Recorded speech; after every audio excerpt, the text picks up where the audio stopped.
성경 말씀 보시겠습니다. 성경 말씀은 신약 성경 빌립보서 1장 12절 말씀부터 18절 말씀까지만 한 절씩 교독하여 봉독하시고 끝절은 함께 봉독하시기로 하겠습니다. 찾으셨으면 빌립보서 1장 12절 말씀부터 18절 말씀까지 교독하여 봉독하시고 끝절은 함께 봉독하십니다.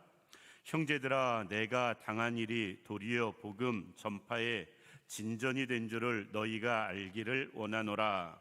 이러므로 나의 매임이 그리스도 안에서 모든 시대 안과 그 밖에 모든 사람에게 나타났으니 형제 중 다수가 나의 매임으로 말미암아 주 안에서 신뢰함으로 겁없이 하나님의 말씀을 더욱 담대히 전하게 되었느니라.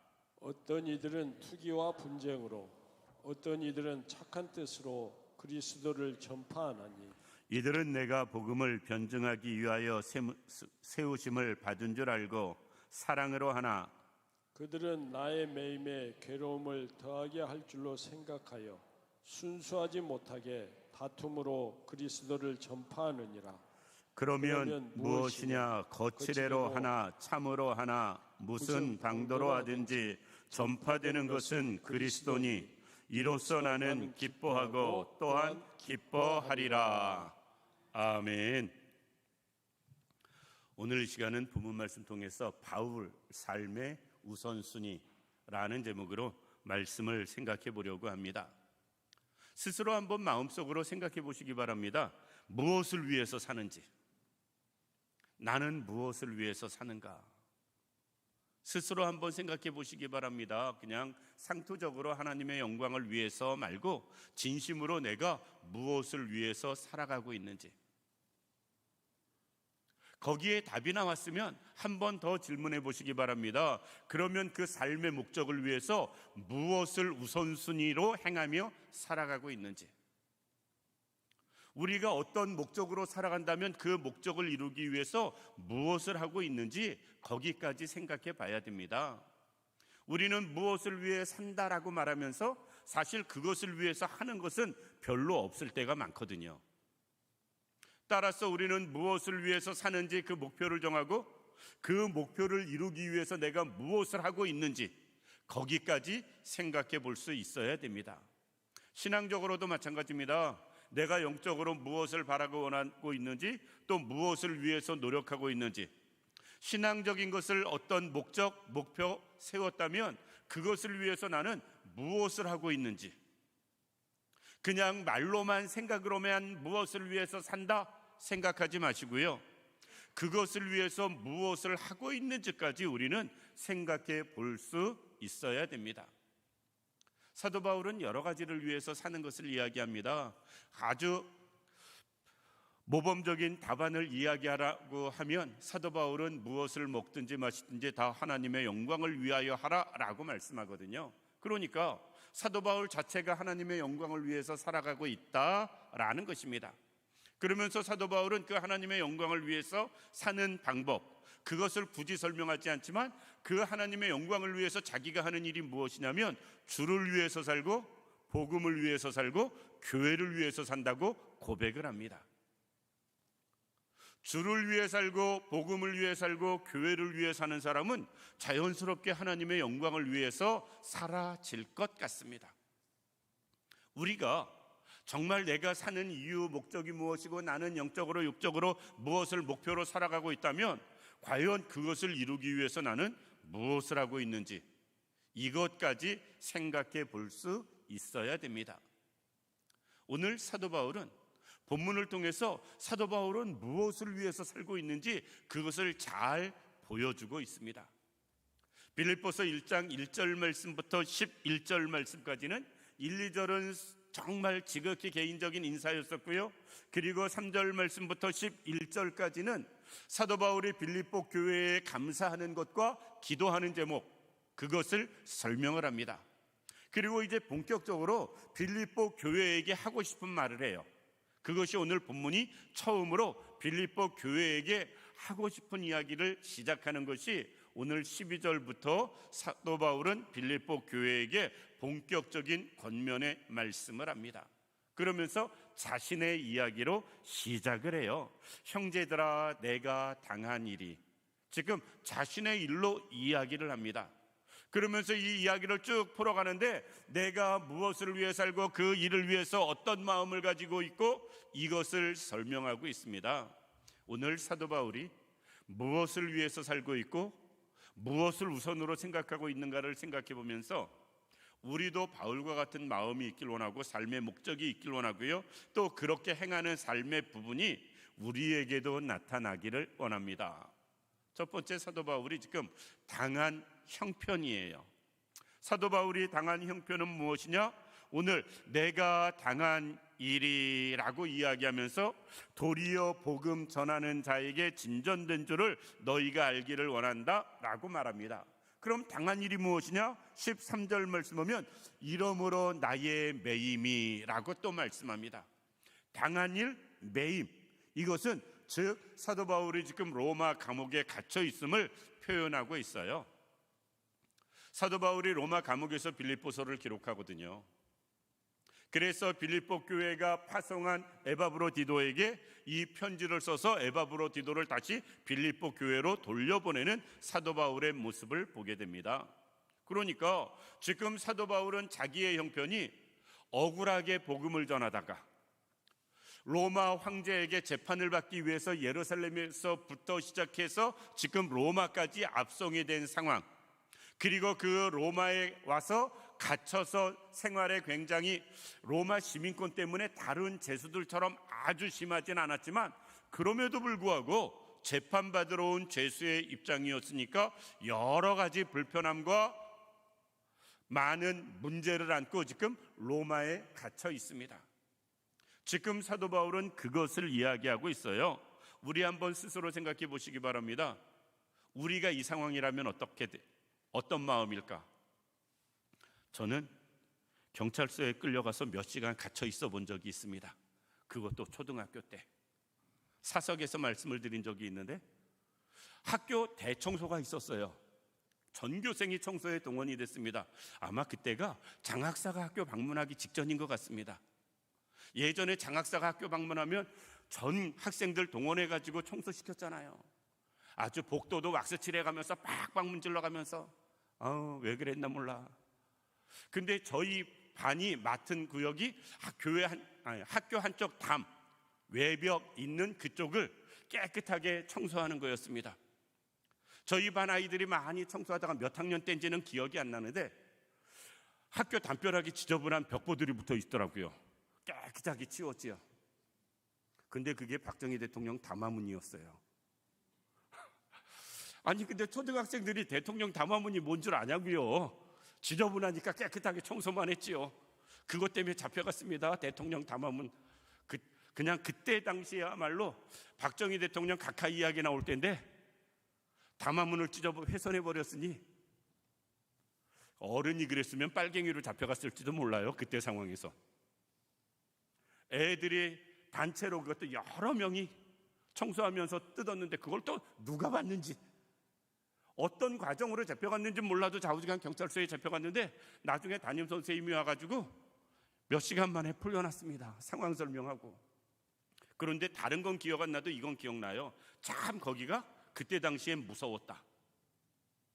그때 당시에 몇 시간도 안 됐을 거예요. 학교에서 선생님이 와서 우리를 그냥 상황 설명하고 끌어냈으니까, 다 데리고 나왔으니까.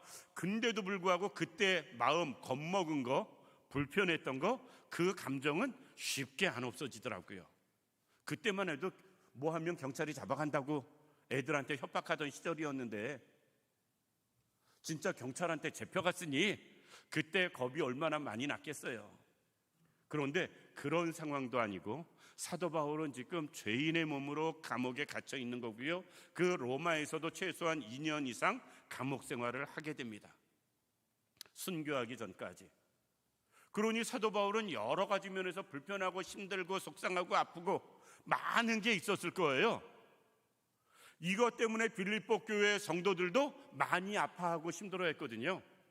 그리고 빌립보 교회 성도들이 그것 때문에 낙심하는 사람들도 생겼어요. 사도 바울이 감옥에 갇혔다, 잘못한 것도 없는데 로마까지 끌려갔다. 그로 인해서 빌립보 교회 성도들은 마음의 짐, 상처를 안는 사람들도 있었습니다. 빌립보서를 기록한 목적 중에 하나가 그런 사람들을 위로하고 격려하고 힘을 주기 위해서 기록한 게 빌립보서거든요. 자, 이 입장에서 사도 바울은 특별히 자기가 로마 감옥에 갇혀 있는 상황입니다. 그의 삶의 목적이 무엇일까? 그는 그 와중에 무엇을 위해서 살아갈까? 우리 같았으면 언제 풀려나나 이 생각, 초점이 여기에 맞춰지지 않겠어요? 요즘 표현으로 말하면 누가 사식 안 넣어주나, 영치금 못 해주나, 아마 그런 생각하면서 지나게 될 것 같습니다. 그런데 사도 바울은 자신에 대해선 단 하나도 설명하지 않습니다. 불편하다고, 무엇이 어렵다고, 힘들다고, 필요한 게 있다고 사도 바울은 말하지 않아요. 사도 바울은 그 와중에서도 사는 이유, 목적, 삶의 우선순위가 우리와는 전혀 다른 모습을 보여주고 있다라는 것입니다. 우리는 정말 그 상황이라면 다른 생각 못할 것 같습니다. 언제 나가나라는 생각밖에 안 할 것 같아요. 그런데 사도 바울은 물론 사람이니까 나가면 좋겠지 하는 생각은 속으로 있었을지 몰라도 겉으로 표현하지 않습니다. 빌립보 교회 성도들을 오히려 위로하며 격려하는 모습을 보게 됩니다. 그러면서 빌립보 교회에 나타난 상황, 현상, 그것을 사도 바울이 정리를 해줘요. 그것이 무엇이냐? 사도 바울이 감옥에 갇히니까 교회 안엔 다양한 반응이 나타났습니다. 저희 교회에서 만약에 제가 감옥에 잡혀갔다고 생각해 보세요. 다양한 반응이 나오지 않겠어요? 모여서 기도해가지고 목사님 위해서 기도하자는 사람이 있을 수 있고요. 그리고 목사님이 잡혀간 거 보니까 뭐 큰 죄나 졌나 보다, 이 교회는 못 다닐 교회다라고 떠나가는 사람도 있을 수 있고요. 그리고 경찰서나 쫓아다니면서 풀어 나올 수 있도록 만반의 여러 가지 노력하면서 힘쓰는 사람도 있을 것이고요. 다양한 모습이 있을 겁니다. 사도 바울 때문에 빌립보 교회가 그랬어요. 낙심한 사람이 있는가 하면 반대로 오히려 더 열심을 내는 사람이 있었습니다. 쉽게 이야기해서 바울의 목까지 우리가 하자. 바울의 목까지 우리가 하자. 특별히 복음을 전하는 일에 오늘 본문 말씀에 이렇게 말씀합니다. 14절에 보면 형제 중 다수가 나의 매임으로 말미암아 주 안에서 신뢰함으로 겁없이 하나님의 말씀을 더욱 담대히 전하게 되었느니라. 사도 바울의 갇힘, 매임으로 말미암아 주 안에서 형제들이 더욱 담대하게 복음을 전하는 사람들이 생겨났다. 사도 바울은 지금 자기에 대해서는 걱정하지 않습니다. 자기에 대해서 설명하지 않아요. 오히려 자기에 대해서는 내가 갇혀 있다 보니까 시위대 사람들한테 전도할 기회가 있더라. 쉽게 이야기해서 간수들에게 전도할 기회가 있더라. 내가 갇히고 보니까 죄수들, 형제들에게 복음을 전할 기회가 있더라 라고 말하면서 오히려 자기는 그것이 기회라고 설명하면서 오히려 빌립보 교회에 대해서 이야기를 합니다. 특별히 복음을 열심히, 사도 바울을 대신해서 우리라도 더 열심히, 우리라도 더 최선을 다해 복음을 전하자라고 나오는 그 사람들에 대해서 인정하고 칭찬하면서 그들을 설명하고 있어요. 사도 바울은 지금 갇힌 가운데서도 자기 때문에 복음이 전해지는 것과 자기 때문에 또 빌립보 교회 성도들이 복음을 전하는 모습을 좋아했다. 그의 삶의 목적은요, 오직 복음 전함에 있었음을 보여주고 있습니다. 그의 삶의 우선순위는 갇혔음에도 불구하고 풀려나는 것이 아니라 갇힌 와중에서도 우선순위가 복음이 증거되어지는 일이었어요. 우리의 우선순위는 무엇이냐라는 겁니다. 우리의 우선순위는 무엇이냐? 사도 바울은 다른 거 없었습니다. 오직 어떤 상황, 형편 상관없이 끝까지 복음을 전하는 일에 최선을 다하고 그것을 우선순위로 살아가는 것을 말씀하고 있습니다. 그런데 안타까운 상황도 있었습니다. 그것은 무엇이냐면 사도 바울이 갇히니까 야, 이제 사도 바울 시대는 끝났다.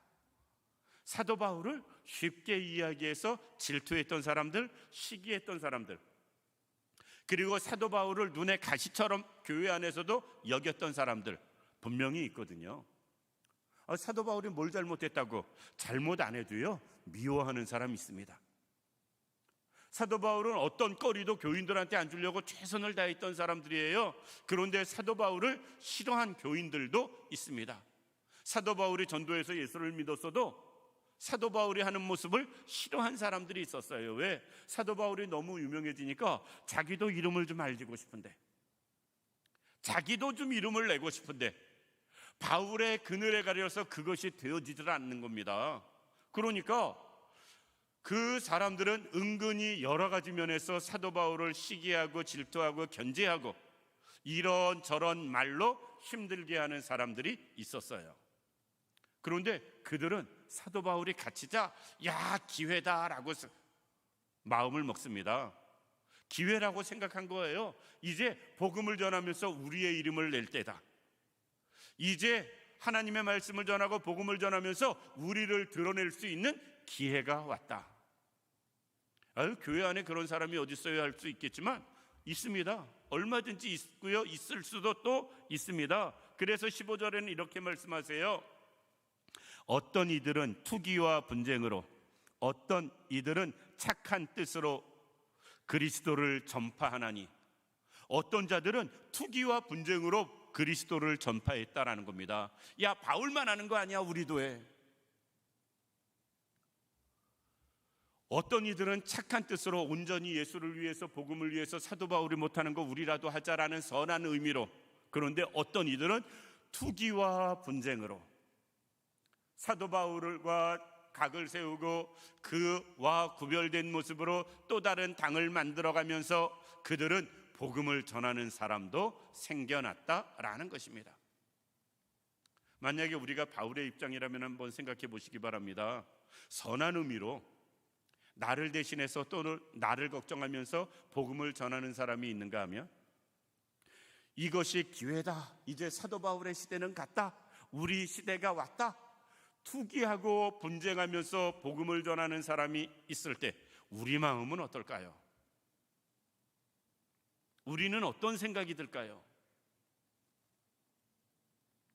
우리는 아마 많은 생각이 들 것 같습니다. 내가 그렇게 안 봤는데, 이제 그러니까 사람은 어려움을 겪어봐야 한다고 어려움을 당하니까 이제 속셈들이 나오네. 그 투기와 분쟁으로 복음을 전하는 사람들에 대해서 안 좋은 감정이 생길 것 같습니다. 그런데 사도 바울은 그러지 않았어요. 사도 바울은 그렇다고 그들을 신경 안 썼느냐? 그것도 아닙니다. 사도 바울의 생각은 하나였어요. 어떻든 복음을 전하는데 어떻게 전하든 무슨 상관이냐라는 겁니다. 복음이 전해지면 그거면 됐지. 나를 시기하거나 나를 질투하거나 나를 미워해서 또는 나를 욕해 가면서 복음을 전하든 아니면 다른 마음으로 전하든 상관없다. 복음이 전해지면 그거면 됐다라는 거예요. 그래서 사도 바울은 이렇게 이야기합니다. 16절에 내가 복음을 변증하기 위하여 세우심을 받은 줄 알고 사랑으로 하나 그들은 나의 매임의 괴로움을 더하게 할 줄을 생각하고 순수하지 못하게 다툼으로 그리스도를 전파하니라. 이것은 사도 바울이 갇힌 동안에 자기들이 하면서 사도 바울이 감옥 안에서 고민하고 괴로워하고 마음 쓸 줄로 그들은 아는 거예요. 아주 인간적인 방법이죠. 사도 바울은 그들의 본심을 꿰뚫고 있습니다. 그리고 그것을 또 듣고 있고요. 그런데 사도 바울은 18절에 보면 이렇게 말씀합니다. 그러면 무엇이냐? 거칠애로 하나 참으로 하나 무슨 방도로 하든지 전파되는 것은 그리스도니. 어떻게 한들 상관없다. 그리스도만 전파되면 된다. 이 말이거든요. 나를 욕하고 헐뜯고 나를 막말로 씹으면서, 요즘 아주 속된 말로 나를 재물 삼아서라도 그들이 복음을 전하면 나는 재물 되는 거 상관없다. 복음이 증거되어진다면 나는 그것을 기뻐하고 또 기뻐한다라고 18절에 말씀하고 있습니다. 그러니까 사도 바울의 모든 삶의 목적은 어디에 맞춰져 있느냐? 복음이 증거되어지는 것에 맞춰져 있었어요. 자유의 몸이 되었을 때는 자기가 전국 세계 방방곡곡 다니면서 복음을 전하는 일을 했고요. 갇혀 있을 때는 이후에 어쨌든 나를 위해서든 나를 폄훼하면서든 상관없이 나 때문에 견제하면서 또는 시기하면서 복음을 전한다 할지라도 나는 그것도 좋다. 복음이 증거되어지기만 하면. 이것이 사도 바울의 고백입니다. 그러니까 지금 사도 바울은 그거예요. 교회 안에서 이 두 표로 딱 나눠진 겁니다. 사도 바울을 위해서 복음을 전하는 사람들과 사도 바울을 시기하면서 복음을 전하는 사람들. 그 사람들도 자기들끼리 다 알겠죠. 내적인 갈등이 빌립보 교회 안에 지금 생겨난 겁니다. 그런데 사도 바울은 그러지 말아라라는 겁니다. 상관없다. 왜? 그리스도가 이런 이유든 저런 이유든 증거되어지기만 하면 그것은 나는 기뻐한다라는 것입니다. 그의 삶의 목적은 복음이 증거되어지는 것 이외엔 아무 생각이 없는 거예요. 그는 복음을 전하는 그 일에만 모든 초점이 맞춰져 있음을 볼 수가 있다라는 것입니다. 사실 그가 누가 됐든 더욱이 가까운 사람이라면 더더욱 나에 대해서 시기하고 질투하고 오늘 본문 말씀 그대로 투기와 분쟁하는데 기분 좋은 사람이 어디 있겠어요? 그러나 그 시기와 분쟁을 통해서 더 교회를 어렵게 하고 사람들을 상처 주고 문제를 삼는다면 그건 정말 문제지만 그것이 오히려 복음을 전하는 일로만 나타난다면 사도 바울은 상관이 없다라는 겁니다. 나를 시기해도 투기해도 나 때문에 분쟁이 생겨도 그리스도가 증거되어지면 그걸로 좋다라는 것입니다. 우리가 그럴 수 있기를 원합니다. 우리의 삶의 목적이 이렇게 사도 바울처럼 복음이 전해지는 일에 온전히 초점이 맞춰져 있기를 원합니다. 복음을 전하기 위해선 수단과 방법을 사도 바울은 지금 따지지 않는 거예요. 그가 누가 되었든지 그리고 어떤 마음 이유로 하든지 그리스도가 온전히 전해지기만 한다면 사도 바울은 그걸로 만족한다라는 겁니다. 이 자리에 있는 우리 모든 성도님들, 우리에게도 이런 삶의 목표가 있기를 원합니다. 우리의 삶의 우선순위도 사도 바울과 같이 복음을 증거하는 것, 복음이 증거되는 일에 감당하고 쓰임받는 것, 그리고 그로 인해서 영혼을 구원하는 그 일에 우리가 힘쓸 수 있기를 원합니다. 그래서 사도 바울은 이렇게 이야기합니다. 13절에 보면 이러므로 나의 매임이 그리스도 안에서 모든 시위대 안과 그 밖의 모든 사람에게 나타났나니, 내가 갇힌 것 이것 때문에 이런 저런 사람들에게 복음이 나타난 것, 사도 바울은 그것이 최고였었고요. 또 자기 때문에 빌립보 교회 성도들이 이 모양이 됐든 저 모양이 됐든 이유에 상관없이 복음을 전하는 삶을 살고 있다고 하니 18절 말씀 결론입니다. 이로써 나는 기뻐하고 또한 기뻐하리라 라고 말씀하고 있습니다. 그의 삶의 이유, 삶의 목적, 삶의 우선순위 오직 하나였음을 온전히 우리가 이해할 수 있다라는 것입니다. 다시 한번 여쭤보고 싶습니다. 우리의 삶의 목표가 무엇인지, 그리고 그 삶의 목표를 위해서 우리는 무엇을 하고 있는지. 우리도 바울과 같이 복음을 전하는데 삶의 목표가 맞춰질 수 있기를 원합니다. 내가 직접 하든 나를 통해서 어떤 다른 일을 나타내는 것을 하든 내가 직접 말로 하든 전도지를 통해서 하든 다른 모습을 통해서 하든 우리는 어떤 이유, 목적 그건 상관이 없습니다. 그리스도가 증거되어지고 나타나기만 한다면, 그 그리스도가 증거되고 나타나는 그 일이 되어지는 그 앞에는 나는 어떤 형편이든 어떤 상황이든 우리는 개의치 않아야 됩니다. 내 자존심도 그 앞에서는 의미가 없고요, 내 상황 형편도 그 앞에서는 핑계가 되어서는 아니 됩니다. 오직 사도 바울과 같이 온전히 그리스도만 증거하며 나타낼 수 있는 우리들 되기를 원합니다. 행여나 오늘 본문에 나오는 투기와 분쟁으로 하는 사람들이 내 앞에 있다 할지라도, 사실 우리가 교회 일을 하다 보면 남 하는 거 보고 따라하는 사람이 있을 수 있고요, 남 하는 거 꼴 보기 싫어서 내가 하려고 하는 사람도 있을 수 있거든요. 그런데 그게 정말 교회에 유익하고 정말로 하나님의 영광을 나타내는 일이라면 우리는 믿음이 성숙한 사람이 마음 내려놓고 양보할 줄 알아야 되고요, 그것을 통해서 하나님의 영광이 나타나고 복음이 증거되어지는 일이라면 나는 포기하고 나를 부인하는 삶을 살 줄 알아야 됩니다. 사도 바울이 지금 자기가 자기를 부인하지 못하는 상황이라면 절대 그런 사람들 용납이 안 되죠.